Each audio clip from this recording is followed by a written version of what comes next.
बिहार में अगर आप जमीन खरीद रहे हैं और उसके बाद दाखिल खारिज करवाना चाहते हैं, या फिर आप अपनी किसी जमीन का दाखिल खारिज, परिमार्जन, म्यूटेशन, ये तमाम चीजें करवाना चाहते हैं, तो अब जो है वो सारे नियम बहुत सख्त होने जा रहे हैं, क्योंकि नए नियम जो जारी किए गए हैं और जो अधिकारियों को बताया गया है कि आपको कौन कौन से कागज की जरूरत होगी, आप किस तरीके से दाखिल खारिज को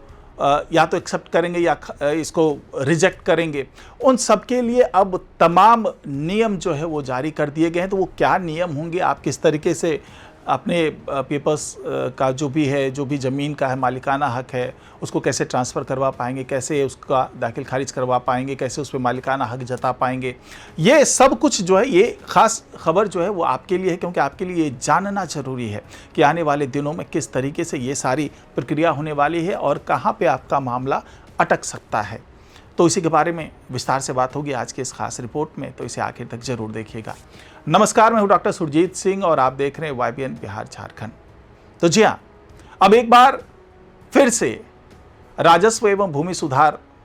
जो विभाग है उसमें बड़े पैमाने पर जो नियमों को लागू करने की प्रक्रिया है वो शुरू हो चुकी है, क्योंकि साफ तौर से मंत्रालय से ये आदेश आ चुका है कि आप दाखिल खारिज और परिमार्जन करते वक्त किन किन सावधानियों को ध्यान में रखना है आपको, क्योंकि इसी मुद्दे पर कई राजस्व अधिकारियों के खिलाफ कार्रवाई हो चुकी है। अभी तक पिछले अगर हम 30 दिनों की बात करें तो 60 राजस्व अधिकारी जो है इन्हीं सब चीज़ों के कारण नापे जा चुके हैं, क्योंकि उन्होंने अपने कार्यशैली में पारदर्शिता नहीं रखी और जिन नियमों का पालन करना चाहिए था, जो सावधानियां बरतनी चाहिए थी, जो एहतियात बरतनी चाहिए थी, वो सावधानियां उन्होंने नहीं बरती। कुछ जगहों पर लापरवाही की शिकायतें मिली, उनको सजा कम मिली, लेकिन जिस जगह पर ये माना गया और ये जांच में सामने आई बात कि जानबूझ करके एक साजिश के तहत पैसे लेकर के इस तरह की लापरवाही की गई, लापरवाही नहीं, जानबूझ करके किया गया काम है, तो वहाँ पर बड़ी कार्रवाई हुई है और कई अधिकारियों के निलंबन और बर्खास्तगी तक की कार्रवाई की गई है। और कई अधिकारी हैं जिन्होंने नियमों की अनदेखी करके कुछ काम किया, लापरवाही की है, तो उनके खिलाफ जो है वेतन वृद्धि पर रोक लगी, उनके पेंशन पे रोक लग गई, जो रिटायर हो चुके थे उनके जो प्रमोशन है उस पर रोक लग गई। तो कई तरह की कार्रवाई हुई, कई जगहों पे चेतावनी देकर के छोड़ दिया गया। लेकिन अब जो नियम जारी किया गया उसको बिल्कुल कहते हैं कि पत्थर की लकीर बना दी है मंत्रालय ने, कि इस पत्थर की लकीर को आपको लेकर के चलना पड़ेगा, देख करके चलना पड़ेगा। इस लक्ष्मण रेखा को अगर आपने पार किया तो आपके खिलाफ कार्रवाई सीधे सीधे होगी। और उसके लिए साफ तौर से मंत्रालय की तरफ से आदेश आया है कि कोई भी दाखिल खारिज अगर आप करते हैं तो बिहार भूमि पोर्टल जो है वेबसाइट है उस पर जितने दस्तावेज अपलोड किए गए हैं, खास तौर से इसमें इस बात का ख्याल रखना है कि किसी भी तरीके से कोई फर्जी रसीद ना कटे, कोई फर्जी जमाबंदी ना हो जाए और किसी भी फर्जी तरीके से जो है वो दाखिल खारिज ना हो जाए। और उसके लिए जो भूमि पोर्टल पर उपलब्ध दस्तावेज हैं, कोई भी मामला अगर दाखिल खारिज का पहुंचता है किसी भी अधिकारी के पास में, जो CO साहब है उनके पास पहुंचता है, जो RO हैं उनके पास चीज़ें पहुंचती है, तो सबसे ज़्यादा जो ध्यान देना है वो ये देना है कि किसी भी तरीके से सरकारी ज़मीन जो है उसको फर्जी तरीके से कोई अपने नाम तो नहीं कर रहा, जमाबंदी में उसे शामिल तो नहीं कर रहा, फर्जी तरीके से रसीद तो नहीं कटवा रहा। क्योंकि कई मामले ऐसे देखे गए हैं पिछले दिनों जिसमें जो सरकारी ज़मीन है उस पर कुछ लोगों ने, भूमाफिया कह लें या फिर कुछ निजी व्यक्तियों ने जो है उस पर कब्जा किया हुआ, मालिकाना हक है, उसके पास बाकायदा दस्तावेज हैं और उस दस्तावेज में दाखिल खारिज उस ज़मीन का उनके नाम पे दिखाया गया है। तो ये किस तरीके से हुआ? क्या ये अधिकारियों के साथ मिली भगत करके हुआ या अधिकारियों ने लापरवाही वश ऐसा कर दिया क्योंकि उनके पास तमाम दस्तावेजों को खंगालने के लिए समय नहीं होता था, और हो सकता था कि बाबू के स्तर पर बहुत सी चीज़ें हो गई हो, कुछ लेन देन की बात हो गई हो जिसके कारण ये सारा कुछ किया गया। तो अब साफ तौर से कह दिया गया है कि बिहार भूमि पोर्टल पे जो भी दस्तावेज हैं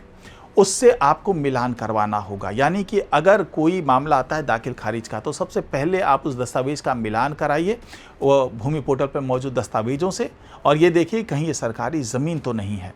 सरकारी ज़मीन पर किसी तरह से फर्जी तरीके से जमाबंदी करने का तो मामला नहीं है। और ये न केवल अभी के दाखिल खारिज के लिए नियम है, बल्कि पहले भी जो तमाम दाखिल खारिज हुए हैं उसकी भी जांच की जानी है, क्योंकि जो तकनीकी टीम का गठन किया जा रहा है हर ज़िले में, तो उसके माध्यम से जो है अब इन सभी चीज़ों की जांच की जाएगी कि कहीं गलत तरीके से सरकारी ज़मीन पर कब्जा तो नहीं किया गया है। इसके साथ ही अब सवाल ये उठता है कि अचानक सरकार की नींद क्यों टूटी है। तो सरकार की नींद इसलिए टूटी है क्योंकि उसे अब लैंड बैंक तैयार करना है। यहाँ पर तमाम फैक्ट्रीज लगेंगी, औद्योगिक इकाइयाँ आएंगी, निवेश होना है, जो इंफ्रास्ट्रक्चर डेवलप करने हैं, चाहे स्कूल हो, कॉलेज हो, सड़क हो, उसको डेवलप करना है तो उसके लिए सरकारी ज़मीन की ज़रूरत होती है। तो वो ज़मीन कैसे आए, उसके लिए ये तमाम सतर्कता और सावधानियाँ बरतने के निर्देश दिए गए हैं। इसके अलावा ये भी आदेश दे दिया गया है कि 10 एकड़ तक की ज़मीन जो है वो कलेक्टर मुफ्त में सरकारी योजनाओं के नाम पर वो ट्रांसफ़र कर सकता है। सीधे सीधे अगर उसके पास कोई आवेदन आता है, मतलब सरकार की तरफ से कोई निर्देश आता है और ये कहा जाता है कि भाई आपको स्कूल के लिए या कॉलेज के लिए या सड़क के लिए जो है ज़मीन चाहिए इस इलाके में, तो डीएम के पास ये अधिकार है कि 10 एकड़ तक की ज़मीन को वो सीधे सीधे ट्रांसफ़र कर सकता है सरकारी काम के लिए। अब इससे ऊपर जो लगभग 20 एकड़ तक, यानी 10 एकड़ से ऊपर 20 एकड़ तक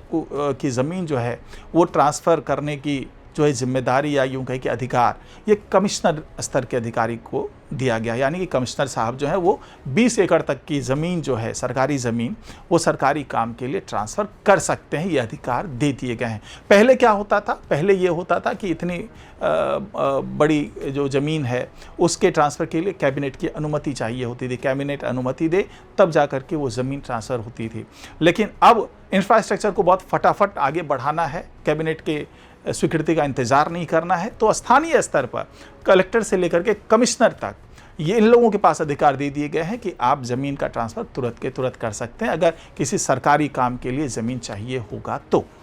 कुल मिलाकर के ये सारे जो नियमों का पालन किया जा रहा है वो सब कुछ इसीलिए कि बिहार का इंफ्रास्ट्रक्चर डेवलप हो, यहाँ पे विकास की गंगा बहे, विकास बहुत तेज़ी से हो, सरकारी जो भी काम है उसमें किसी तरह की रुकावट ना आए, इसके लिए साफ तौर से ये तमाम निर्देश दिए गए हैं। और दाखिल खारिज का मामला जो है वो जानबूझ करके यहाँ पे सख्ती बरती जा रही है। अगर आपके पास भी कुछ इस तरह का दाखिल खारिज किया हो तो हो सकता है कि कार्रवाई आप तक भी पहुँचे। अगर आपने गलत तरीके से, फर्जी तरीके से सरकारी ज़मीन की जमाबंदी कराई हुई है या फिर वहाँ पर दाखिल खारिज करवाया हुआ है, फर्जी रसीद बनाई हुई है, तो बहुत जल्दी आप तक भी वो कार्रवाई होती हुई नज़र आएगी।